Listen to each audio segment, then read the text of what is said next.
This is Luke just prior. He was completely oblivious to the fact that he was about to leave home. Our children knew what was about to happen, but he didn't. Hannah later wrote, in fact, I can't remember when she wrote it, but she wrote a story. She called it Monkey 127, which is about Luke and her dream of how he would be restored and reunited with his family, playing in the backyard. But within 4 weeks of Luke moving into residential or into shared supported accommodation operated by DHS, he attended the emergency department of the hospital 4 times. He broke his wrist, he suffered multiple lacerations, and according to the police, significant abuse. This was the place that he had to live in for 18 months that had been purpose modified to suit Luke's needs. This is Luke's bedroom window. It used to be perspex, but one night Luke pushed out the perspex and ran away, so the response was to board up all the windows. When I argued that these portholes would not meet basic building regulations, they simply cut 2 more holes. This is Luke in his bedroom. Despite what was going on, we still tried hard to supply Luke with equipment and materials so that he could enjoy his time there. But there were problems. We installed this pool, we filled it up with water, Luke enjoyed it, but the next day staff let the water out and said it's too dangerous. But this was what was really dangerous, and I alluded to it before. I don't know whether you can read that. This is the car of one of the workers who was quite regular, and he would often turn up at work smelling of alcohol, sweat and BO. And one day I asked him about that. I said, it smells like alcohol on your breath. He said, on your breath. And he said, yeah, that's because I've been working as a barman all night. Now, I don't know about you, but I don't know what was worse, the truth or the lie. But we put up with it.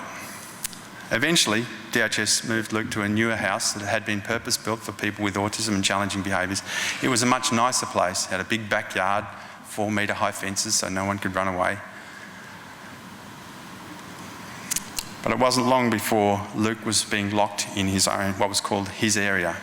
Basically a bathroom, a bedroom, a little hallway and a little alcove where he could sit on the couch and watch TV. But we always maintained hope. We dreamed of a better life because we remembered the boy we knew and loved, the boy who loved us. Loved to go driving, chasing cows, running. This picture I love because it says, with the right supports, with good friends, people who are trained to be a good friend, Luke can do anything. He participated in 2 10-kilometre fun runs, made really good time and enjoyed it immensely. In crowd of 3,000 people. He loved bike riding. Sometimes, most of the time by myself, but sometimes with family, sometimes with friends.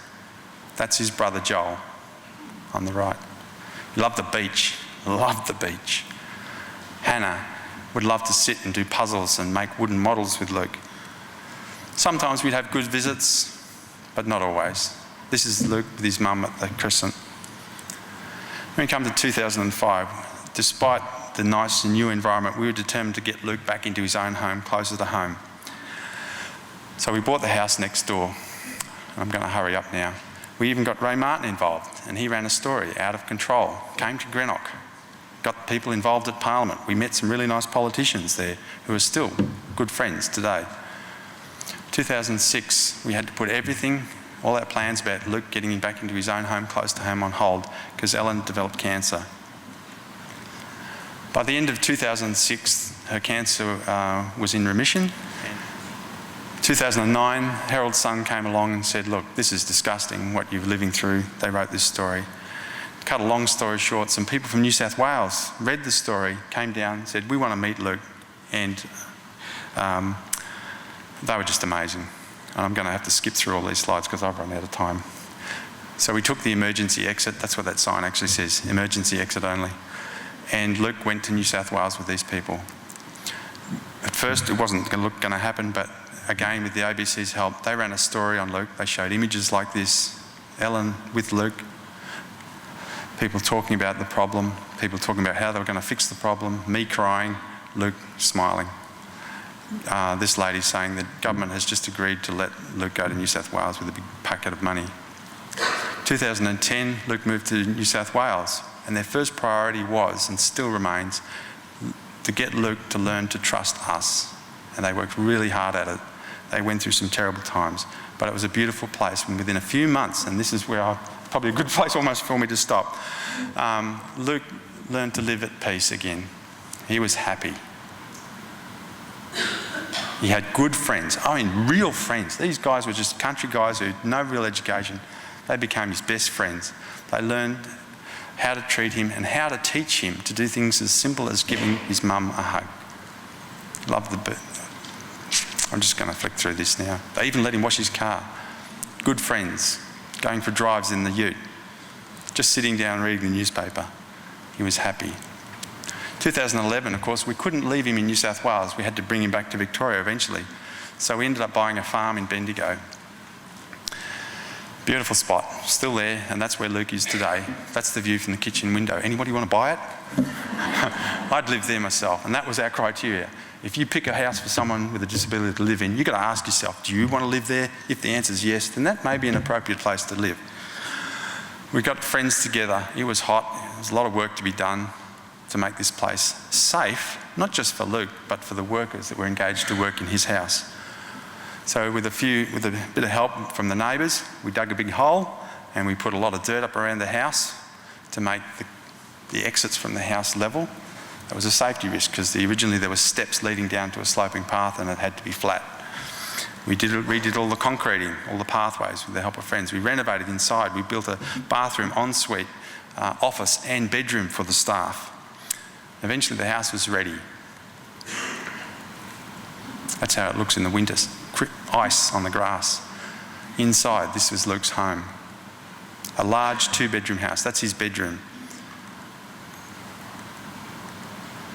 So on June 20th, 2012, here we are ready. We drove up to New South Wales, hired a trailer to pick up all of Luke's things. Now, when Luke went to New South Wales, he had nothing. When he came back, he had a trailer load of stuff, including 200 sets of clothes, because they taught him to stop ripping his clothes. When we arrived in the van, he jumped in and said, "Let's go." His carer, Ash, said, "Let's go." Luke was happy. We left his home in Denny. We even left the old white van in Denny. We just left it in the paddock, let someone else get rid of it. And we came down to Bendigo, and Luke was happy. Mum was happy. Dad was happy. Kids were happy. Luke was very happy. He chose his favourite chair, sat down, and he was at home. In his new home, closer to home. We thought we had achieved our dream. We thought it was so good we even got the Herald Sun to come and do another story, and they did.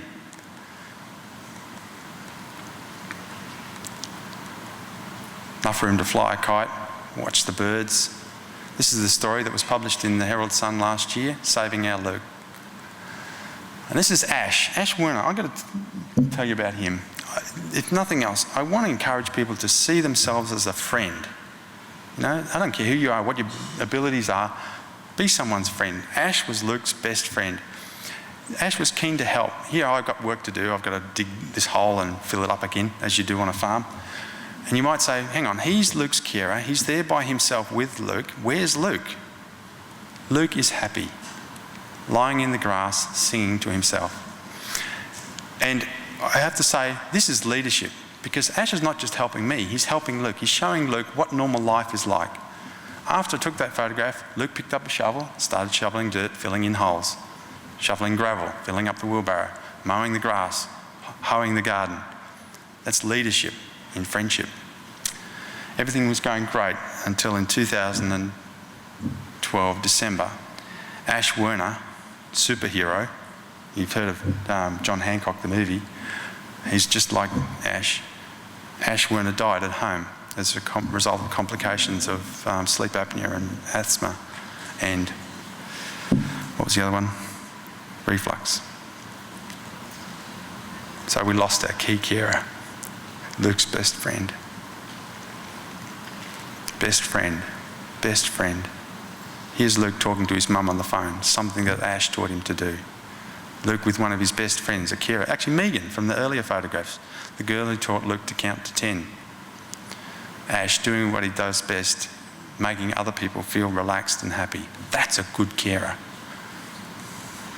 Teaching Luke to hug. Now Luke lives in Bendigo. He's got some good carers, Tara. Photographs by Bruce Wright, by the way, who's another one of Luke's carers. Teaching Luke to be gentle, happy with his sister Claire, good food, good activities, learning to hug again.